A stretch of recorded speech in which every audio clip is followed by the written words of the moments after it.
मला जो विषय दिलेला आहे की वसई, बुडणारी वसई. आपण तमाम सगळे वसईकर आहोत आणि पावसाळा, मी सुद्धा विरारला राहतो, वसईमध्ये राहत नाही, वसई तालुक्यात राहतो. पण मी व्यक्तिशः पावसाळा आला की आमच्या घरात पाणी शिरेल की नाही शिरेल याची वाट बघत असतो. म्हणजे पहिल्यांदा वसई जी बुडली होती 2005 साली 26 जुलैचा जो पाऊस, भयंकरचा पाऊस पडलेला, ढगफुटी झालेली. एका 24 तासामध्ये 900 मिलीमीटर पाऊस संपूर्ण मुंबईवर आणि महानगरात झाला होता. त्यानंतर 2005 ला आमच्या घरात पाणी येता राहिलेलं विरार संपूर्ण बुडलेलं, वसई बुडलेलं. जसं आता मॅकेन्सी म्हणाला की 2017 पासून ही स्थिती नेहमी होते आणि जेव्हा की सरासरी पावसाची नोंद 2000 पेक्षा जास्त नाहीये. संपूर्ण पावसाळ्यातली पावसाची नोंद म्हणजे 24 तासात 900 मिलीमीटर आणि 4 महिन्यामध्ये 2000 मिलीमीटर सरासरी पाऊस. अशी स्थिती असताना सुद्धा दररोज वसई बुडते, विरार बुडतं. आणि हे का आहे याचा शोध घ्यायचा मी प्रयत्न केला. तो आपल्या सगळ्यांनाच माहिती आहे. तर महत्वाचं आहे की ही अनधिकृत बांधकामाची पश्चिम पट्ट्यात खास करून मोठ्या प्रमाणावर आहे. ही जी काही बांधकाम आहे ती मोठ्या प्रमाणावर कोरोना काळामध्ये जेव्हा सगळी माणसं घरी होती 2 लाख चौरस मीटर इतकं अनधिकृत बांधकाम ह्या कोरोनाच्या काळात झालेलं आहे. आणि हे सगळं महानगरपालिकेच्या आणि प्रशासनाच्या वरदस्ताने झालेलं आहे. काही दिवसांपूर्वी पालकमंत्र्यांनी एक बैठक लावली होती या प्रश्नावर तोडगा काढण्यासाठी. त्यांनी जो अकलेचा तारा तोडलेला आहे त्यांच्या त्या व्हिडिओवर तिथेच कमेंट केली होती. त्यांचं असं म्हणणं की या पाण्याच्या क्षेत्रामध्ये, म्हणजे पाणी जे समुद्राला जातं त्या वाटेमध्ये कांदळवन वाढलेलं आहे आणि ते कांदळवन तोडण्यासाठी त्यांनी काही करोड रुपये खर्च करायचं ठरवलेलं आहे. लक्षात घ्या, कांदळवन ज्याला मॅनग्रुव्ह असं म्हणतात, त्याला तीव्र असं पण म्हणतात. या मॅनग्रुव्हमुळे, या कांदळवनामुळे भरतीच्या वेळेला पाणी जमिनीच्या दिशेने सरकत नाही, ते पकडून ठेवतं पाणी.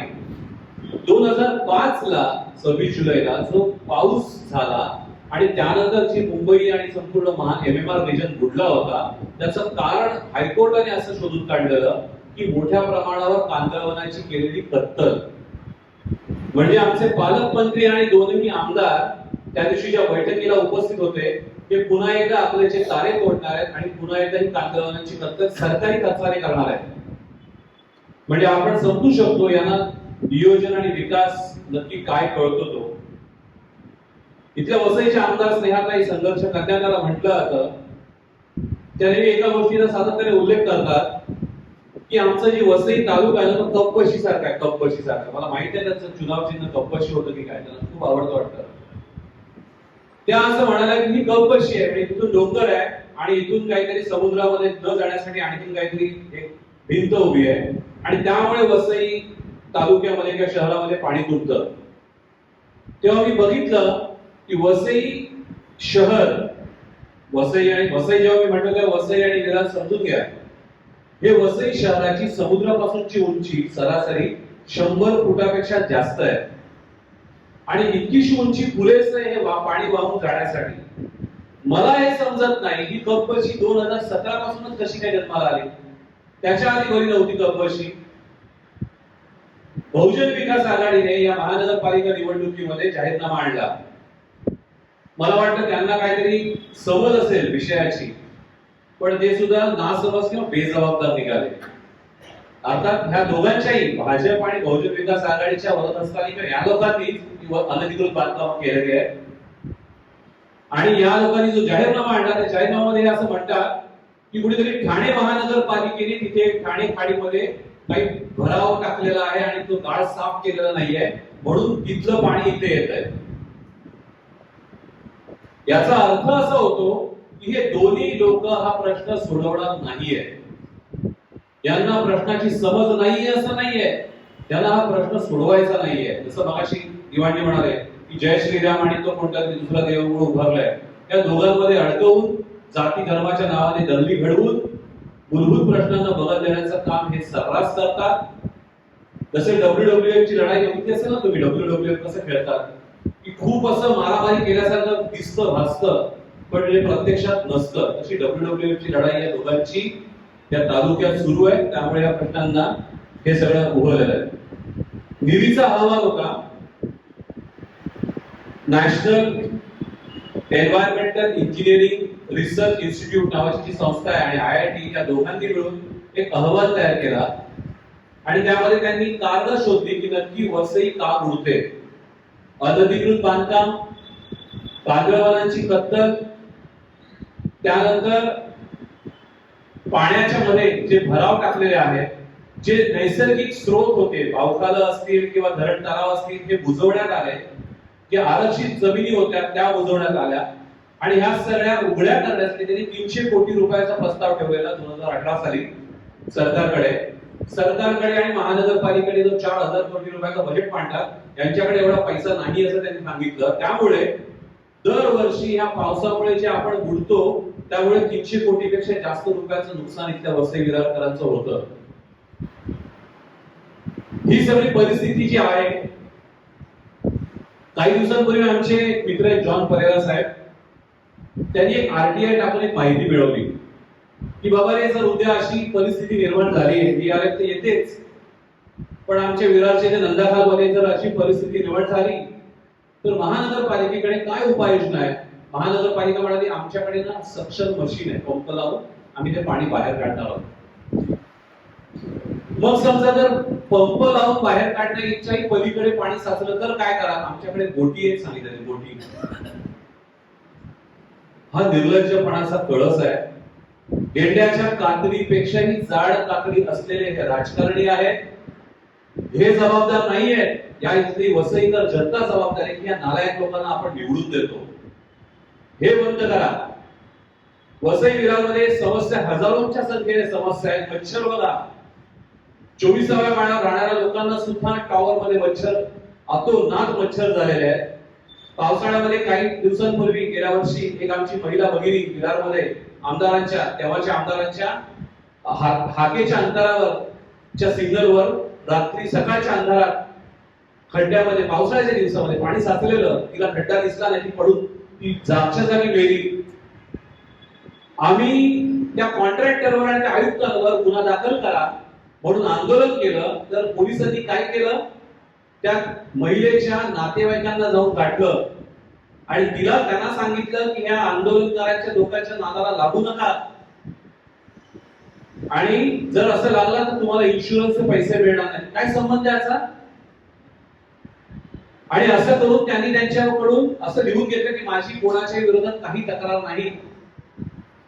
जेव्हा आम्ही पोलिसांकडे आंदोलन करायला गेलो, पोलिसांनी आम्हाला ते दाखवलं, बघा की नातेवाईकांनी असं असं लिहून दिलेलं आहे, त्यामुळे आम्ही काही करू शकत नाही. हे सगळं सर्रास चालू आहे आणि हे चालू आहे म्हणूनच आज इथे वसई विरार जनशक्ती आघाडी नावाचा एक आम्ही मंच बनवायच्या प्रयत्नात आहोत. हा मंच फक्त निवडणुकांसाठी नाहीये, हे डोक्यातून काढून टाका. वसई उडते म्हणून वसईतले काहीतरी तरण तलाव किंवा धरण तलाव काहीतरी उकळाल आणि वसई वाचवाल असं नाहीये. काही दिवसांपूर्वी मुख्यमंत्री देवेंद्र फडणवीस येऊन गेले, ते असं म्हणाले काहीतरी वाढवणला काहीतरी बंदर बनवणार आहोत आणि इथे विरारच्या किंवा वसईच्या जवळ काहीतरी विमानतळ बनवणार आहोत, त्यामुळे इथल्या पहिला रोजगार हा वसई विरारकरांना मिळेल. ही क्रोनॉलॉजी समजून घ्या. याचा अर्थ असा होतो की वाढवण बंदराचा आणि वसई विरार शहरातल्या लोकांचा जवळचा संबंध सरकार सांगतंय. वाढवण बंदर काय आहे समजून घ्या. आमचे बांधव ह्या विषयावर बोलणार आहेत. मी जास्त तपशिलात जात नाही. 4800 हेक्टर जमीन नव्याने तयार करणार आहेत समुद्रात, आपल्या जवळच्या समुद्रात. तेवढा भराव घालण्यात येणार आहे. डोंगर तोडून ह्या सगळ्या रेती आणि सगळी माती त्या समुद्रामध्ये घालणार आहेत आणि तिथे कृत्रिम बंदर आणि कृत्रिम विमानतळ तयार करणार आहेत. त्यामुळे संपूर्ण पालघर तालुक्याची पश्चिम किनारपट्टी आणि वसई तालुक्याची पश्चिम किनारपट्टी बुडण्याच्या तयारीत आहेत. हे आपले जे राजकारणी आहेत, जे तिथे निवडून जातात, ते जे जाती धर्माच्या नावाने भांडणं तर लावतातच, पण आपले तिथे वाटे पण घालतायत. आपल्याला जिवंत बुडवून जलसमाधीमध्ये मारण्याच्या तयारीत आहेत. मात्र त्याच्याविषयी कोणताच लोकप्रतिनिधी, विरोधी पक्षातील सत्ताधारी बोलत आहेत. हे खूप भयंकर असा हल्ला आपल्या लोकांवर येतोय. तुम्हाला वाटत असेल 4थी मुंबई येईल, बुलेट ट्रेन येईल आणि खूप काही आपल्या लोकांना नोकऱ्या लागतील. नाही, आजही जाऊन बघा, JNPT जो वाडवड बद्दल बनवते, JNPA, त्या लोकांनी तिथल्या नावाशेवामध्ये आणि उरणच्या लोकांना आजही पुनर्वसन दिलेलं नाही, उद्ध्वस्त केलेलं आहे. आणि कोणत्यातरी बाहेरची माणसं तिथे खूप कमी पैशामध्ये राबतायत जनावरांसारखे. अशा प्रकारचे रोजगार आपल्याला हवेत का? तर हे समजून घ्यायला पाहिजे. खूप मोठा हल्ला आपल्यावर येतोय आणि म्हणून या हल्ल्याच्या विरोधात मी इतकंच म्हणेन की ज्या पद्धतीने, कारण इलेक्शन मध्ये लढणं म्हणजे करोडो रुपये, ग्रामपंचायत इलेक्शन मध्ये सुद्धा खरबो रुपये खर्च केले जातात. महानगरपालिका तर सोडूनच त्या विषय, आणि खासदारकी आमदारकी तर लांबच राहिली. आणि वरतून ईव्हीएम नावाचा एक भयंकर भांडण तिथे आहे. लोक उमेदवाराला स्वतःच मत मिळत नाहीये, असे प्रकार उघडकीस आलेले आहेत. त्यामुळे जोवर ईव्हीएम आहे तोवर ही तर माणसं हटायचा विषयच नाही. या सगळ्यांना जर हटवायचं असेल तर ज्या पद्धतीने या देशातील जनतेने, आणि ज्याला वसई तालुका सुद्धा साक्षीदार आहे, ज्या पद्धतीने आपण इंग्रजांना हकलून दिलं, रस्त्यावर उतरून शांततेच्या मार्गाने, लोकशाही मार्गाने चले जाओ म्हणून सांगितल्याने छातीवर गोळ्या खाल्ल्या, त्या पद्धतीने इथल्या नालायक राज्यकर्त्यांना उतरावं लागेल आपल्याला रस्त्यावर आणि त्यांना चले जाओ म्हणून सांगावं लागेल. आणि मला असं वाटतं की जनशक्ती आघाडी त्यासाठी जर काम करेल तरच आपल्या लोकांचे प्रश्न सुटणार आहेत. तितकंच बोलतो. काम करेल.